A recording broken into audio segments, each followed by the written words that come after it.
Okay, here is our radar integration, and this is a very exciting integration because there's a lot of new technology that's being developed right now that's going to leverage the radar integration within Latitude. Radars are a growing trend in perimeter protection, with just a few radars covering large areas in any weather conditions. The UVMS radar integration can support multiple radars, multiple PTZ cameras, displaying the moving radar targets on a GIS map, and allocating PTZ cameras to track them according to the selected tracking modes. Now, the integration today supports the FLIR Ranger radars, R1, R2, and R3, as well as the R290 radar.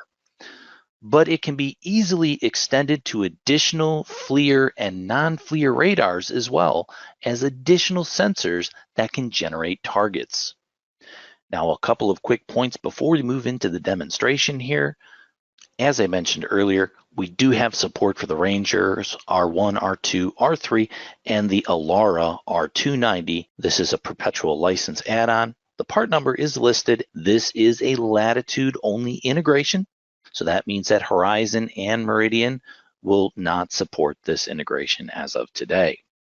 So let's move over to the integration demonstration and see how that radar works in the Latitude environment. Hello everyone, this is Boaz from the UVMS Integrations team AIC.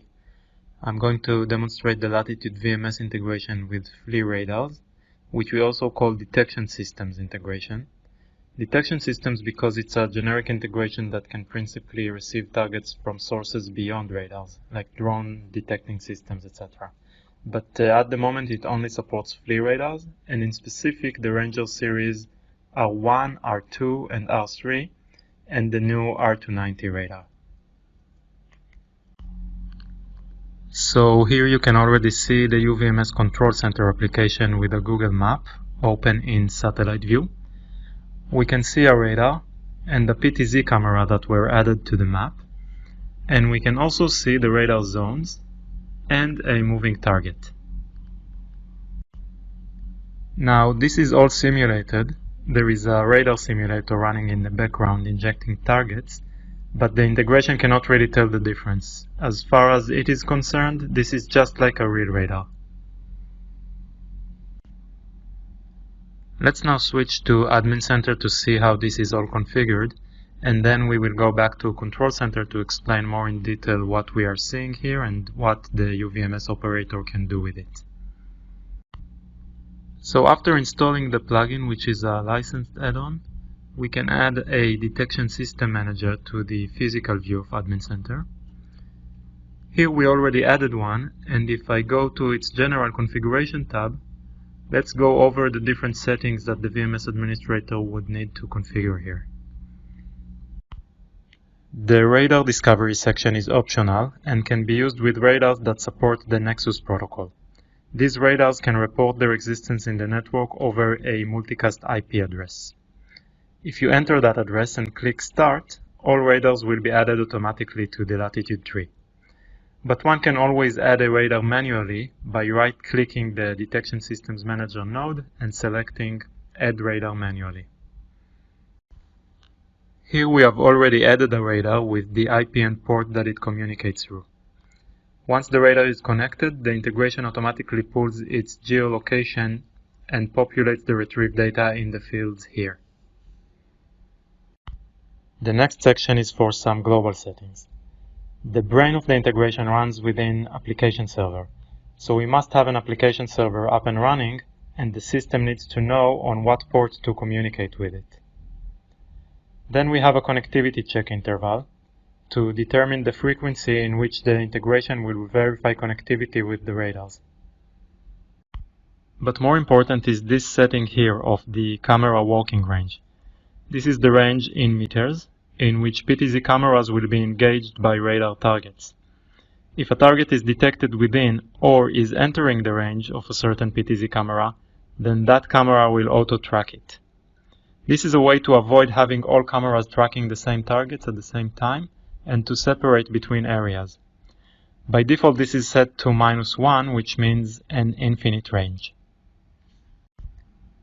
And the last checkbox here is whether or not to show a history tail moving with the target.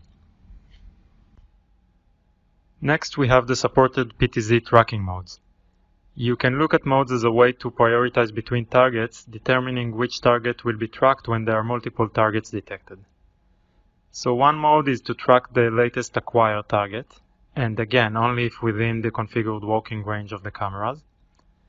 Another mode is to track the latest target entering or within an alarm zone. The third mode is to track the target closest to the camera for a case where the camera is mounted in proximity to the asset we wish to protect. And the last one is to cycle between all targets, staying on each target for X number of seconds. These are all automatic tracking modes. The user can of course always take manual control and can also override the mode and choose a specific target to auto-track, as we will see later. In addition, not all PTZ cameras necessarily need to participate in auto-tracking. The user may select the participating cameras by moving them here from the available cameras list to the selected cameras list. So all in all, quite a lot of flexibility is given to the user in influencing auto PTZ tracking. The selected PTZ cameras have a new configuration section added to them called Detection Systems PTZ Configuration. This is used for calibrating the cameras for the auto-tracking. The calibration process involves pointing the camera to the north and to the horizon, pressing the Get Current Position button and saving. In cases that in real time the user notices that auto-tracking is not accurate, the user can use the buttons here to slightly adjust it until the targets are precisely tracked.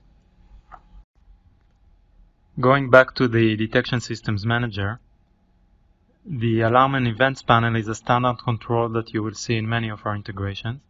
It allows deciding how the VMS will behave upon various incoming event types. In this radar integration, we have 4 types of events: target detected, target in alarm zone, target lost, and tripwire crossed, which is a new nice R290 feature.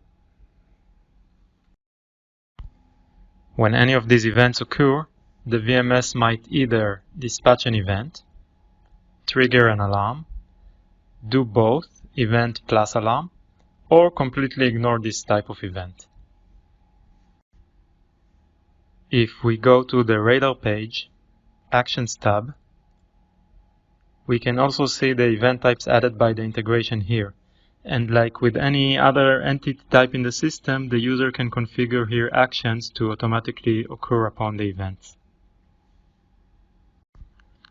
If the desired action is to trigger an alarm upon the event, there is no need to set it from here. The integration has already automatically created alarm types for the radar and the participating cameras, and will trigger the alarm if that was the chosen behavior from the Alarms and Events tab that we've seen before. Lastly, in Admin Center, we should mention the GIS map. To work with the map, the customer must have, of course, the GIS mapping license. The user may use the default map or any other custom map and add radars and the relevant cameras to them. This is the entire required configuration. Before switching to Control Center and see how it all works, I would just like to mention one last option that we are not going to demonstrate today.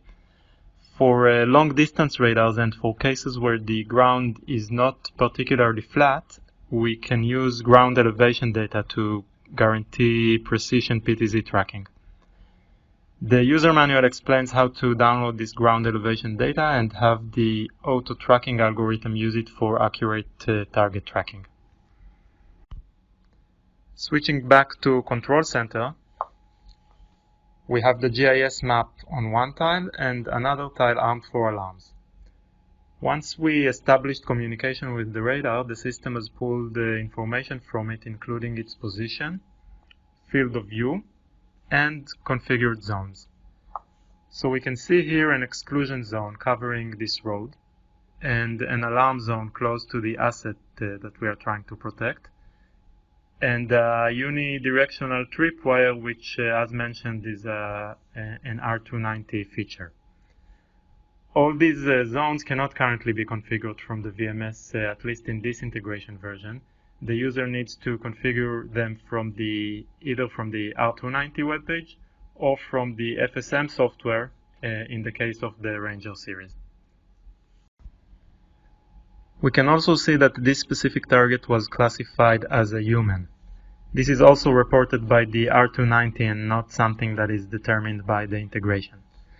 And we can also see the history tail following the target, which we selected in Admin Center to be visible. Next to the target is an identification number saying that this is a target detected by radar 19 in this example, and the target number is 41 as given by the radar itself.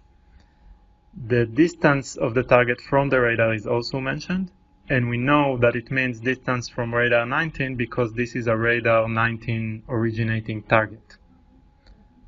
Hovering over the target, we can also see its speed and heading. Let's now demonstrate an alarm flow where a target enters our alarm zone. So an alarm has been automatically triggered in Control Center, and the video of the relevant camera automatically popped up on the video tile armed for alarms. The camera also started recording, and a bookmark was created with the alarm details. The camera is tracking, but we could also, if we wanted to, manually control it. And if you remember the tracking modes we discussed, I could now select any other target that is not being tracked and force the system to track that target in specific. Lastly, we can search back for past bookmarks or alarms and display the playback video associated with them. So this is all for today. I hope you enjoyed the demonstration and will find this integration useful.